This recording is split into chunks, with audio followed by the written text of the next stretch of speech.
हे माता रानी, आपसे बस यही विनती है कि मेरे घर परिवार में सुख शांति बनाए रखना। मेरे घर में कभी भी कोई संकट न आने पाए। हे माता रानी, मेरे घर और परिवार की रक्षा करना। अरे मम्मी जी, ये सुबह सुबह पूजा की थाली लेकर कहाँ जा रही हो आप? अरे मंदबुद्धि, मैं कहीं जा नहीं रही हूँ, बल्कि मंदिर से होकर आ रही हूँ। हाँ? क्या मम्मी जी, आप हर बार मुझे ऐसे उल्टा सीधा क्यों बोलते रहते हो? क्या मैं आपको मंदबुद्धि दिखाई देती हूँ? अरे मेरी बावली बहू, अगर तुझे मंदबुद्धि ना कहूँ तो और क्या कहूँ? क्या तुझे ये भी याद नहीं रहा कि नवरात्रे लग रहे हैं और तुझे पता है कि मैं हर साल नवरात्रि का व्रत करती हूँ? ओह माफ करना माँ जी, मैं तो भूल ही गई थी। वैसे माँ जी, इस उम्र में आपको नवरात्रि रखने की क्या जरूरत थी? आप मुझे कह देते तो मैं नवरात्रि रख लेती। अरे तो मैंने कौन सा मना किया है? अगर तेरा नवरात्रि रखने का इतना ही मन है तो तू भी रख ले। लेकिन बेटा, नवरात्रि रखना हर किसी के बस में नहीं। वैसे भी तुझे तो इतनी भूख लगती है, तू कैसे नवरात्रि रख पाएगी? और तुझे तो पता ही है कि नवरात्रि में सिर्फ एक समय ही भोजन खाया जाता है। दिन में तो बस चाय फल फ्रूट यही सब होता है, वो भी एक समय। अरे माँ जी, इसमें कौन सी बड़ी बात है? नवरात्रि रखने में कौन सी दिक्कत है? नवरात्रि रखना कौन सा मुश्किल काम है? कोई भी रख ले हंसता खेलता। तो ठीक है बहू, तुम भी करके देख लो नवरात्रि, मैं तुम्हें रोकूंगी नहीं। अगर तुम्हारा इतना ही मन है नवरात्रि करने का तो तुम भी रख लो। तुमने कुछ खाया पिया तो नहीं ना सुबह से? नहीं माँ जी, खाया तो मैंने कुछ भी नहीं। तो फिर ठीक है, ये पूजा की थाली लो और माँ दुर्गा के मंदिर में आरती पूजा कराओ। ठीक है माँ जी। क्या तूने मेरे लिए चाय वगैरह बनाई है कुछ? नहीं माँ जी, अब तो मैं चाय मंदिर से आने के बाद ही बनाऊंगी। ठीक है बेटा, तो जरा मंदिर होकर आ, तब तक मैं राजेश को भी उठा देती हूँ, वो भी उठ जाएगा। ठीक है माँ जी, मैं मंदिर होकर आती हूँ। हे माता रानी, मेरी पूजा स्वीकार करना। मैं आपके 9 दिन के व्रत रख रही हूँ, तो मुझ पर अपनी कृपया दृष्टि बनाए रखना माता रानी। और मुझे इतनी हिम्मत देना कि मैं सासू माँ को कही हुई बातें पूरी कर सकूँ और आपके 9 दिन के नवरात्रे अच्छी तरह से रख सकूँ। जय करा शेरा वाली दा बोल साचे दरबार की जय। अब जल्दी से घर जाकर मम्मी जी के लिए और अपने लिए चाय बनाती हूँ। हे भगवान, ना जाने मैंने सुबह सुबह अपनी फाइल कहाँ रख दी और ये रोशनी पता नहीं आज कहाँ गायब हो गई। रोज तो मेरी फाइल्स और मेरा सारा सामान मुझे समय पर दे देती थी, ना जाने आज ये कहाँ छुमंतर हो गई है।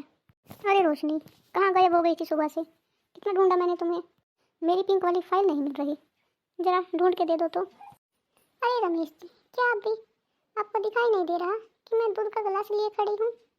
अरे तो मैंने कौन सा तुमसे दूध मंगाया था, और वैसे भी मैं कौन सा दूध पीता हूँ? ये दूध मैं आपके लिए नहीं लाई, अपने लिए लेकर आई हूँ। अपने लिए? तुम कब से दूध पीने लग गई? अरे तुम्हें नहीं पता क्या, मैंने नवरात्रि के व्रत रखे हैं, तो क्या मैं सुबह सुबह खाली पेट चाय पी लूँ? सुबह सुबह खाली पेट चाय पी लूँगी तो मुझे जलन हो जाएगी। अच्छा बाबा ठीक है, तुम पहले आराम से बैठकर दूध पी लो, फिर मेरी फाइल ढूंढ कर दे देना मुझे। सुनिए रमेश जी, आप शाम को आते वक्त कुछ फ्रूट्स और साबूदाना लेते आइएगा। फ्रूट्स और साबूदाना? वो किस लिए? अरे इतनी जल्दी भूल गए आप? मैंने अभी तो आपको बताया है ना कि मैंने नवरात्रि रखी है और नवरात्रि में मैं अन्न तो खा नहीं सकती, तो मम्मी बता रही थी कि एक समय भोजन कर सकते हैं, वो भी नवरात्रि वाला। तो तुम आते वक्त साबूदाना ले आइएगा, मैं साबूदाने की खीर बनाऊंगी। अच्छा अच्छा ठीक है, शाम को आते वक्त मैं तुम्हारे लिए सब चीज़ें ले आऊँगा, लेकिन उससे पहले मैं तुम्हें बता दूं कि मैं कल रात को ही फ्रूट्स लेकर आया था, वो फ्रिज में रखे हुए हैं। मुझे मम्मी ने कहा था कि वो नवरात्रि रखने वाली है, इसीलिए मैं उनके लिए ले आया था। कोई बात नहीं, आप मम्मी के लिए लेकर आए या मेरे लिए, बात तो एक ही है ना। ठीक है रोशनी, मैं ऑफिस चलता हूँ, शाम को आते वक्त लेते आऊँगा। हे भगवान, ये नवरात्रि रखना भी कितना मुश्किल होता है। अभी तो सुबह के 10 ही बजे हैं और मुझे भूख लग गई। लगता है कुछ थोड़ा बहुत खाना ही पड़ेगा, नहीं तो चक्कर खाकर गिर जाऊंगी मैं तो। मैंने तो मम्मी जी के सामने ऐसे ही बोल दिया था, लेकिन मुझे क्या पता था कि नवरात्रि रखना मुझे ही भारी पड़ जाएगा और मैं एक दिन भी नहीं सह पाऊंगी। चलो वैसे भी इसको पता लगता है, थोड़ा बहुत फ्रूट्स खा ही लेती हूँ। अगर कुछ खाऊंगी पीऊंगी नहीं तो काम कैसे करूँगी? वैसे भी माता रानी ये थोड़ी ना कहती है कि सारा दिन भूखे रहो, वो तो बस ये चाहती है कि तुम मेरा भजन करो, नाम लो, और ये सब तो हम फल फ्रूट्स खाकर भी कर सकते हैं। अरे बहू, ये क्या तुमने सुबह ही फ्रूट्स खाने शुरू कर दिए? नहीं मम्मी जी, मैं तो बस इन्हें काट कर रख रही थी। अरे बेटा, मुझे भी पता है कि तुझसे ये वर्त नहीं होते, फिर क्यों तू बिना वजह परेशान होती है। और अभी तो 10-11 ही बजे हैं, पूरे 9 दिन कैसे निकालेगी तू। अगर तू चाहती है तो माता रानी से माफ़ी मांग ले और कुछ खा ले। ये नवरात्रि तेरे बस की बात नहीं है, ये तो मुझे ही रहने दे।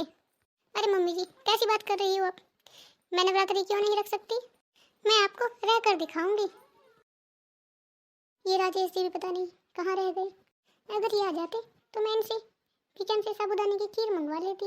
अगर मैं खुद लेने जाऊंगी तो मम्मी जी फिर बोलेगी तुझे फिर से भूख लग गई। अगर ये ले आएंगे तो कम से कम ये तो कहकर लाएंगे कि मम्मी मैं अपने लिए लेकर जा रहा हूँ। रोज़ तो बड़ी जल्दी आ जाते हैं, लेकिन आज पता नहीं इन्हें इतनी देर क्यों लग रही है। अरे रोशनी, क्या बात है, क्यों परेशान हो रही हो? एक तो आज आप इतनी देर से आए हो और ऊपर से मुझसे ही पूछ रहे हो कि नाराज़ क्यों हो रही हो। अरे आके बात तो बताओ, क्या हुआ? कुछ नहीं, मुझे बहुत ज़ोर से भूख लग रही है।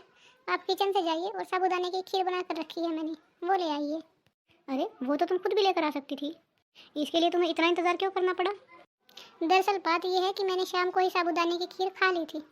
अगर मैं फिर से लेने जाऊंगी तो मम्मी जी फिर बोलेगी मैंने तुझसे पहले ही कहा था कि ये वर्त तेरे बस की बात नहीं है और मुझे ये सब नहीं सुनना है। तो आप जाइए और किचन से साबूदाने की खीर लेकर आइए, मुझे अभी खानी है। ठीक है, मैं लेकर आता हूँ। ये लो तुम्हारी साबूदाने की खीर, अब जल्दी से बैठो और खा लो। अरे बहू, तुम फिर से खीर खाने लग गई? नहीं माँ जी, ये तो मैंने इनके लिए मंगाई थी।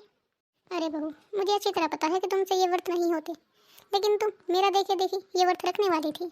अरे बेटा, मुझे सब पता है तुम्हारा, इसमें उदास होने की कोई ज़रूरत नहीं है। अगर तुमसे ये सब व्रत नहीं होते तो तुम कल से अपना खाना खा लेना, हाथ जोड़कर माफ़ी मांग लेना। आप सही कह रहे हो मम्मी जी, ये व्रत मुझसे नहीं होते।